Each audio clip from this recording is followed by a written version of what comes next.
I wanted to talk about,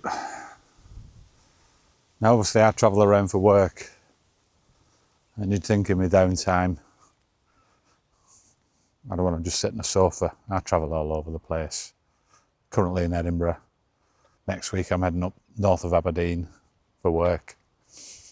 But a couple of weeks back we went to Cyprus on holiday, and we had an experience there which I want to talk to you about. Have you heard of the Famagusta ghost town? In Cyprus, it is a divided country. In the north there's the illegally occupied Turkish National Republic of Cyprus, and in the south there is Cyprus that we know. Now, the north is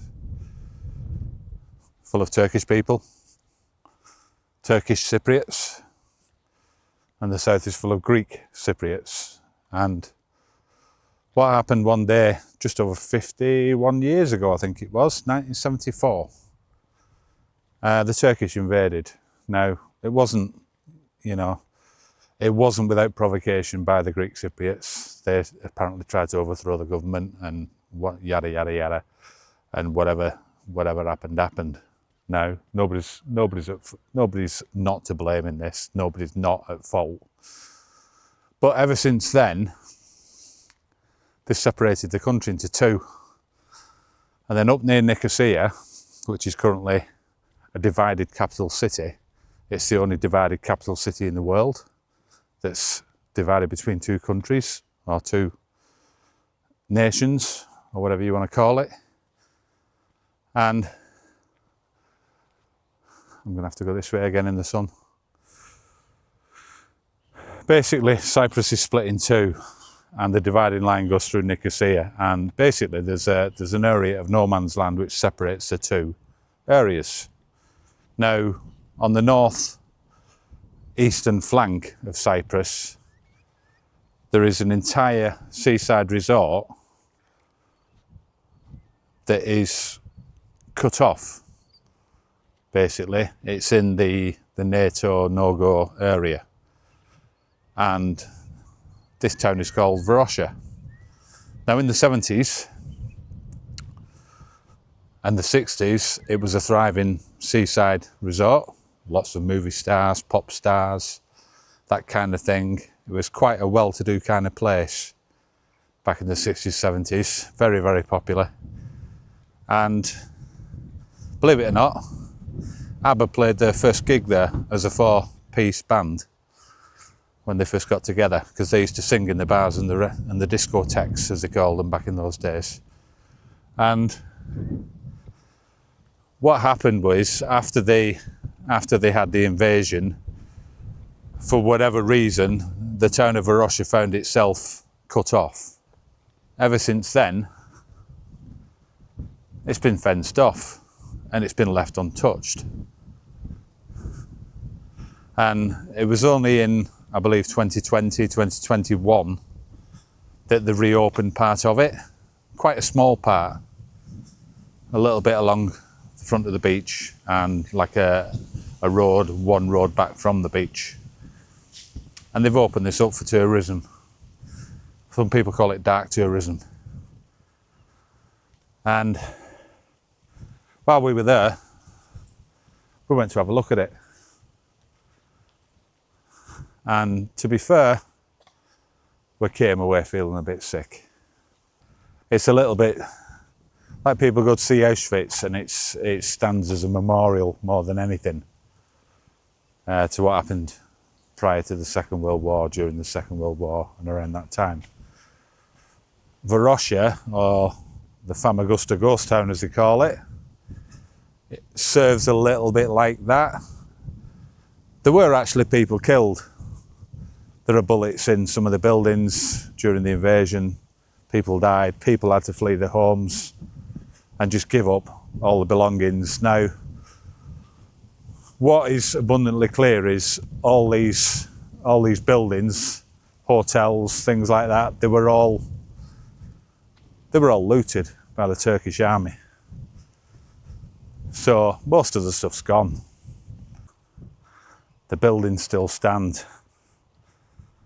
But what you're left with is a load of decaying, decrepit, crumbling buildings. There's been no maintenance done on any of these places. And in fact, it's only been open. I mean, obviously the Turkish military would have had access to it over the years, but it's now been opened up as a tourist attraction. So when you're in Cyprus, you've got to cross over. Is it the Derinea crossing?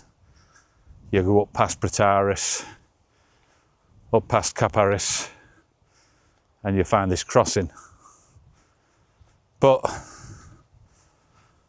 you go to this, you go through a checkpoint, you go through the Greek checkpoint, and then 100 yards down the road you go through a Turkish checkpoint, so you need your passports.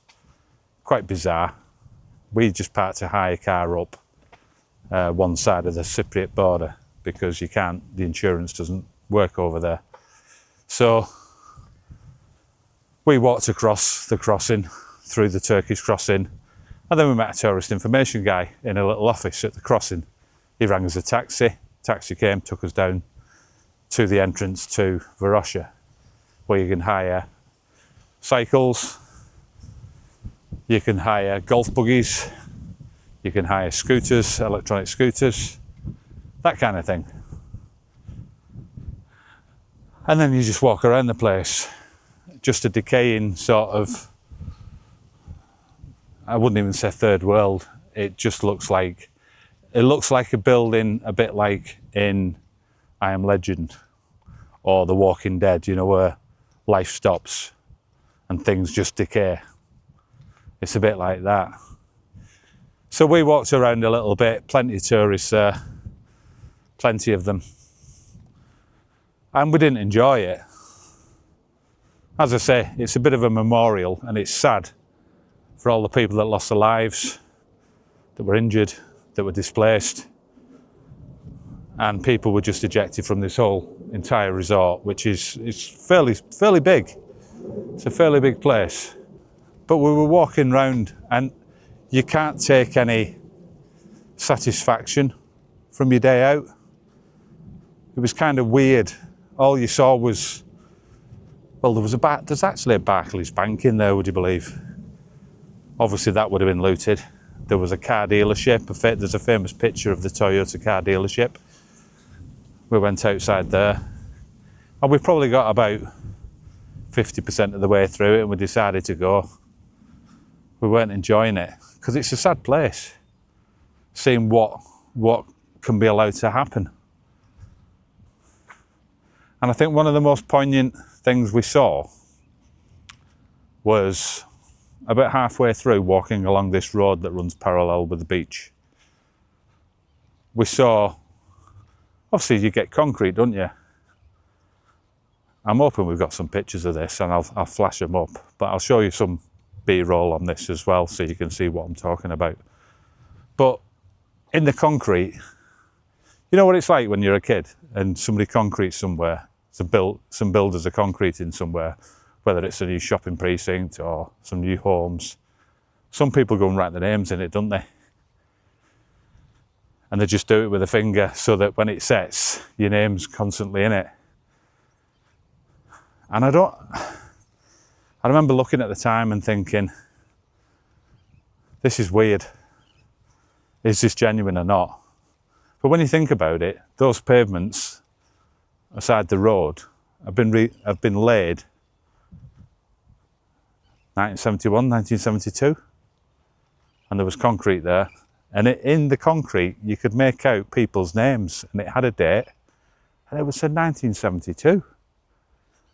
But to me, it looked like it had been done in the last couple of years. They've relayed the thing, and somebody's put a couple of names in just to make it look a little bit fake. But when you think about it, if those pavements haven't been walked on for 50 years, that's my entire life. This happened before I was born, just before I was born. But if people haven't walked on those pavements, they're not going to wear down, are they? It's a dry country, not a lot of rain. It's not going to get washed away. It's not going to get trampled upon. It's not going to degrade.